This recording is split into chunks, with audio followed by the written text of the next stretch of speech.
Ibu, selanjutnya kita dengarkan presentasi dari Bapak Jasmadi. Untuk PowerPoint-nya Bapak share sendiri. Boleh, saya share sendiri, boleh. Oke, sebentar ya, saya akan share. Oke, sudah nampak?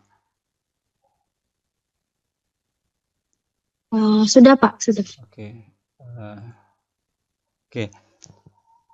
Baik, Assalamualaikum warahmatullahi wabarakatuh.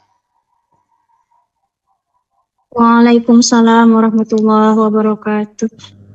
Baik, satu penghormatan kepada para hadirin yang ada di ruang Zoom ini, artinya dan terima kasih kepada moderator yang telah memberikan kesempatan kepada saya untuk memberi satu pembahasan terkait dengan interdisipliner method, pendekatan interdisipliner yang akan kita bahas ini. Sebenarnya saya melihat tadi ada beberapa pembahas sebelumnya, ada Bapak Haidir, ada Ibu Ibu Betty juga tadi, ada juga Pak Abdurrahman, hampir sejalan apa yang kita wacanakan ini sebenarnya.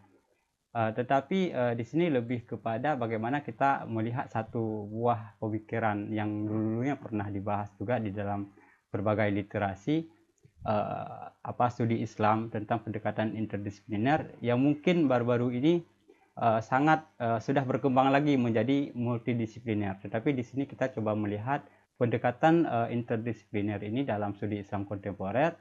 Bagaimana sih kolaborasi antara ulama yang kita klasifikasi sebagai pendidik ataupun pembelajar di kalangan tradisional, artinya pesantren-pesantren dan kemudian intelektual muslim yang ada di universitas. Nah, sejalan dengan apa yang kita mau bahas, bahwa di sini terdapat berbagai kesenjangan ya, kita lihat dari fenomena hari ini, bahwa kemajuan teknologi yang kita rasakan hari ini luar biasa sebenarnya. Kalau mau kita lihat bagaimana sih sinerginya sebuah masih nampak slide-nya, Bu? Masih Pak, masih kelihatan. Oke. Nah, di sini kita lihat bahwa kemajuan pengetahuan itu tidak bisa kita pungkiri, bahkan secara teknologi kita sudah menghadapi dengan teknologi 5.0.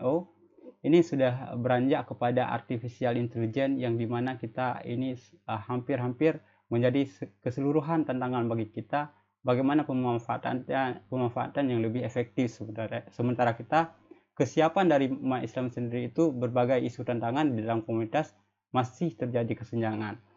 Nah, kita melihat dari sisi ulama ataupun komunitas di dalam tradisional, di mana mereka beranggapan bahwa kita yang berada di kalangan intelektual muslim di universitas ini cenderung memahami pengetahuan itu, mengembangkan pengetahuan secara teknologi, tetapi tidak justru meninggalkan konsep-konsep nilai-nilai keislaman. Dan ini didasarkan pada wawancara saya dengan beberapa di Aceh itu disebut Tungku yang melihat ada paradigma seperti itu. Dan kemudian kita juga melihat bahwa orang-orang di pesantren itu justru mengembangkan ataupun mengkaji ilmu-ilmu tradisional keislaman itu, kemudiannya mempertahankan kemudian tanpa melihat satu perubahan-perubahan nyata di dalam komunitas ataupun problemnya si umat komunitas muslim hari ini yang notabene berkaitan dengan perkembangan zaman, bagaimana mereka melihat satu persoalan baru ataupun membuat satu produk hukum baru yang dengan tidak meninggalkan konteks keislaman tradisional, tapi juga memberikan sebuah solusi yang nyata terhadap zaman hari ini, persoalan zaman. Nah, berkaca daripada kesenjangan itu, kita melihat di sini kita akan membahas bagaimana peran ulama yang kita anggap bahwa ini adalah komunitas yang ada di tradisional pesantren-pesantren ataupun daerah-daerah. Kita lebih melihat geografisnya tadi ya, artinya ada paradigma di situ yang dibangun dari pemandangan ulama ataupun yang kita katakan dengan komunitas tradisional di pesantren itu, melihat wajah intelektual muslim itu yang cenderung mengembangkan satu pengetahuan itu lebih kepada teknologi, meninggalkan nilai keislaman gitu. Yang notabene nggak seperti itu, bahwa kita juga melihat kondisi di tradisional itu mereka justru mengkaji keilmuan secara tradisional tetapi tidak mengembangkan satu persoalan pemecahan umat secara metodologis. Artinya mereka memahami teks-teks agama melalui kitab-kitab kuningnya, tetapi hampir tidak relevan dengan apa yang disebut perkembangan zaman hari ini. Problemnya adalah ini kurangnya satu sinergitas antara peran ulama di dalam tradisional. Ini hampir sama juga dengan apa yang disampaikan Pak Haidir tadi sebenarnya, sama Pak Abdurrahman juga. Bagaimana kita menciptakan satu kolaboratif yang moderat sehingga pemecahan Muslim community problem ini sebagai solusi sebagai tantangan hari ini. Dan juga fenomena yang hari ini kita sering sampaikan bahwa apa yang memang menjadi dasar-dasar pondasi kita sebagai umat Islam, nilai-nilai keislaman itu, misalnya dalam ayat pertama yang pernah diturunkan Iqra itu, nah ini adalah satu bentuk kepatuhan kita untuk membaca, tetapi yang menjadikan nilai, yang mengimplementasikan nilai itu adalah bukan dari Islam itu sendiri, ya kan? Artinya gini, saya sampaikan bahwa Jepang yang memang notabene dia penganut agama Shinto, justru mereka yang lebih disiplin dalam membaca. Berdasarkan data bahwa yang kita temui dari minat baca masyarakat Indonesia itu ada di 0,001%. Artinya dalam 1000 itu ada 1 orang minat baca dari kalangan kita sendiri, komunitas kita. Ini sangat disayangkan dan sangat miris. Dan bagaimana kita coba membangun satu moderat, satu solusi pengetahuan kalau misalkan satu disiplin ini tidak pernah dilakukan perbaikan seperti itu di kalangan komunitas kita sendiri. Nah, persoalan itu lebih mendetail itu ada di epistemologi, apa yang kita katakan paradigma tadi itu terbangun, dan itu semakin kita wawancarai, semakin kita mau mengobservasi bahwa ini tidak hanya satu daerah, di daerah kami juga melihat itu di beberapa kabupaten. Saya mewawancari orang-orang yang berbeda di kalangan ini justru memiliki paradigma yang sama terhadap intelektual muslim. Nah, apa yang terjadi sebelumnya, kita tidak tahu bahwa ini terus bangun, siapa yang membangun paradigma seperti itu, sehingga mereka menganggap kita sebagai kalangan sekuler ataupun terbebas daripada nilai-nilai Islam. Nah, inilah yang coba kita bangun paradigma bahwa kita tidak seperti yang mereka bangun satu pemikiran demikian. Nah, dalam pembahas ini kita lebih fokus bagaimana kita melihat intelektual muslim itu bisa berkolaborasi dengan peran ulama hari ini. Artinya ada interconnected di antara kedua komunitas ini, bisa mencapai satu resolusi baru. Dan terlepas daripada hal ini, kita juga melihat di Aceh itu memang dalam penerapan syariat Islam, apakah ini interdisipliner ini bisa menjawab penegakan syariat Islam. Justru ini juga sangat membantu untuk menjawab tantangan-tantangan ataupun persoalan dalam penegakan syariat Islam. Kemudian berkaca daripada persoalan itu, kita merujuk kepada beberapa tokoh cendekiawan muslim. Misalnya di sini ada Al-Faruqi yang mengatakan bahwa Islamisasi ini penting untuk diterapkan sehingga dengan berbagai kompleksitas problem umat Islam bisa dipecahkan. Sementara juga Fadlur Rahman dan Hussein juga mengatakan jika saja ulama dan yang memahami teks-teks Islam secara kemurnian dan orang-orang yang ada di universitas ataupun intelektual muslim ini mampu untuk memahami ataupun berkolaborasi, ini akan tercipta satu resolusi yang memang powerful dengan problema yang hari ini terjadi. Nah, bagaimana kemudian kita melihat ini menjadi satu solusi? Ini dia dalam pendekatan interdisipliner bahwa satu ilmu itu membutuhkan ilmu yang lain. Jadi ini tidak bisa kita pungkiri bahwa misal dalam satu contoh hari ini yang tidak pernah terjadi sebelumnya dalam hal produk hukum kurban misalnya.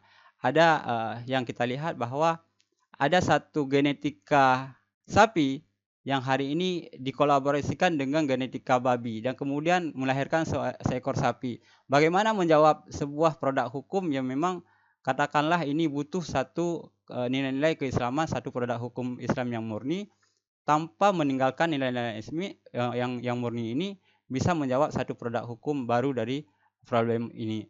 Nah, ini perlu kolaborasi dari hukum-hukum Islam yang memang sifatnya tidak meninggalkan Islam dan mengikuti perkembangan zaman. Nah, dalam hal pendidikan juga harus ada satu keterpaduan kurikulum gitu. Jadi antara apa yang kita pelajari hari ini Jadi tidak satu arah, komunitas tradisional juga memiliki satu pandangan bagaimana pengembangan pendidikan itu harus dilanjutkan dengan menganut berbagai konsep metodologis yang memang kita pernah kaji di dalam penelitian-penelitian dan pengabdian.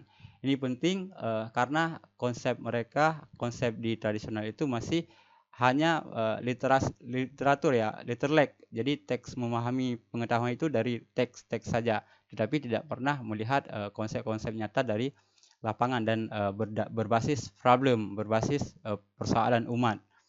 Kemudian kalau kita lihat apa dampak daripada kolaborasi ini antara komunitas tradisional ulama dan komunitas intelektual muslim, ini akan sangat besar, powerfulnya bahwa akan terciptanya satu pengembangan keilmuan Islam yang moderat.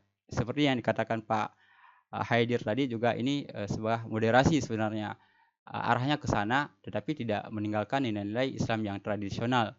Artinya kita masih sangat menjunjung tinggi nilai-nilai yang memang sebagaimana orientasi daripada Jamiatul Al-Wasliyah sendiri, di mana dayah dan perguruan tinggi itu memang harus dikolaborasikan sehingga tidak ada yang namanya meninggalkan nilai-nilai keislaman gitu. Justru kita melihat kita akan melahirkan satu sarjana muslim dengan konsep teknologi, dengan memahami konsep perkembangan zaman, tetapi penuh dengan nilai-nilai keislaman. Artinya ada sinkronisasi di situ, karena fundamental kehidupan kita ciptakan sarjana-sarjana yang memang mumpuni di bidang teknologi, mumpuni di bidang administrasi, mumpuni dalam hal perkembangan zaman, tetapi nilai-nilai keislaman itu justru menjadi satu fundamental yang memang harus dijunjung. Kemudian dari hari itu juga dilihat pemecahan masalah sosial ekonomi dan budaya. Ini juga menjadi satu resolusi baru ketika ada kolaborasi interdisipliner ini. Kemudian dalam hal juga dialog dan toleransi juga kita akan memberikan pemahaman paradigma yang mereka ciptakan hari ini, yang terfikirkan, yang terbentuk bahwa tidak seperti itu.